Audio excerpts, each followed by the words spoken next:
বলছে তো আগে কি ছিল? মোহাম্মদ শুভেন্দু। এখন কি হয়েছে? এখন অধিকারী শুভেন্দু নতুন নতুন হিন্দু।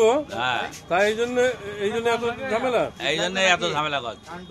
আমি জানি না নতুন কি পুরনো, আমি কি করে বলবো। শুভেন্দু লোক হিসেবে কেমন?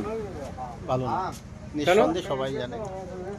ওকে হিন্দু বিরোধী না হিন্দু যে কার পক্ষে? পক্ষে এটা বলা মুশকিল, ওই যে কার পক্ষে বলা মুশকিল, তার কারণ যে ওরে প্রতিষ্ঠিত করলো তার বুকে যখন ছুরি বেরিয়ে যাবে ওর কার বলবো, ও যে কার এটা বলা মুশকিল না। ও বলছে হিন্দু হিন্দু ভাই ভাই এই সম্পর্কে আজকে তো ও আজকে এই যে স্থান পরিবর্তনের একমাত্র হিন্দু কারণ হিন্দু ভাই বলা ইডির হাত থেকে বাঁচার জন্য, তাছাড়া তো অন্য কোনো কারণ নেই। ভাই ভাই বলার উদ্দেশ্যটা তোর ফয়দা কামানোর জন্য। তৃণমূলও ছাড়তো না, ইডির হাত থেকে বাঁচার জন্যই আজকে শুভেন্দু বিজেপি।